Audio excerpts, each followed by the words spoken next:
ಬನಶಂಕರಿ ಜಾತ್ರೆಯಲ್ಲಿ ವಿಶೇಷವಾಗಿ ಏನಪ್ಪಾ ಅಂದರೆ ಎಲ್ಲ ರೀತಿಯಲ್ಲೂ ಟೈಟ್ ಸೆಕ್ಯೂರಿಟಿ ಮಾಡಿದ್ದಾರೆ ನಮ್ಮ ಪೊಲೀಸ್ ಸಿಬ್ಬಂದಿಯವರು. ಅದೇ ರೀತಿ ಮೇಡಮ್ ಅವ್ರನ್ನ ಒಂದೆರಡು ಮಾತು ಕೇಳೋಣ. ಏನಪ್ಪ ಅಂದರೆ ನೋಡಿ, ಇಷ್ಟೆಲ್ಲ ಕ್ಯಾಮ್ರಾದಲ್ಲಿ ಎಲ್ಲೆಲ್ಲಿ ಏನೇನು ಆಗ್ತಾ ಇದೆ ಪ್ರತಿಯೊಂದು ಪ್ರಕರಣಗಳು ಇದರಲ್ಲಿ ಗೊತ್ತಾಗೋ ರೀತಿ ತೋರಿಸ್ತಾ ಇದ್ದಾರೆ. ಇದ್ರ ಬಗ್ಗೆ ವಿಶೇಷವಾಗಿ ಏನು ಮುನ್ಸೂಚನೆ ಇದೆ ಅದ್ರ ಬಗ್ಗೆ ಕೇಳೋಣ ಮೇಡಮ್. ಈ ಒಂದು ಜಾತ್ರೆ ಸಂಬಂಧಪಟ್ಟಂತೆ ದೇವಸ್ಥಾನದ ಕಡೆಯಿಂದ ಹಾಕುವಂಥ CCTV ಜೊತೆ ನಮ್ಮದು 40 ಎಕ್ಸ್ಟ್ರಾ CCTVಯನ್ನು ಹಾಕಿಸಿ ಯಾವುದೇ ಥರ ಘಟನೆ ಆಗಲಾರ್ದಂಗೆ ಎಲ್ಲರೂ ಕೂಡ ವಾಚ್ ಮಾಡುವಂಥ ಒಂದು ವ್ಯವಸ್ಥೆ ಮಾಡಿದ್ವಿ. ಅದರ ಜೊತೆ ಒಂದು 10 ವಾಚ್ ಟವರನ್ನು ನಾವು ಹಾಕ್ಕೊಂಡಿದ್ವಿ.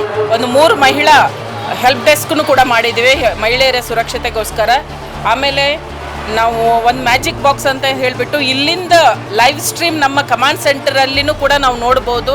ಅಲ್ಲಿನೂ ಅವ್ರೂ ಕೂಡ ಆಫೀಸರ್ಸ್ ವಾಚ್ ಮಾಡ್ತಾ ಇರ್ತಾರೆ. ಯಾವುದೇ ಥರ ಏನಾದ್ರೂ ಇತ್ತಂತಂದರೆ ಇಮಿಡಿಯೇಟಾಗಿ ನಮ್ಮ ಕಂಟ್ರೋಲ್ ರೂಮ್ ಥ್ರೂ ನಮಗೆ ಫ್ಲ್ಯಾಶ್ ಮಾಡ್ತಾರೆ. ಸೊ ದಟ್ ಇಲ್ಲಿ ಏನೇ ಘಟನೆ ನಡೆಯುತ್ತೆ ನಮ್ಮ ಕಮಾಂಡ್ ಸೆಂಟ್ರಲ್ಲಿನೂ ಕೂಡ ನಾವು ವಾಚ್ ಮಾಡಿಬಿಟ್ಟು ಅದನ್ನು ಅಬ್ಸರ್ವ್ ಮಾಡ್ಬೋದು.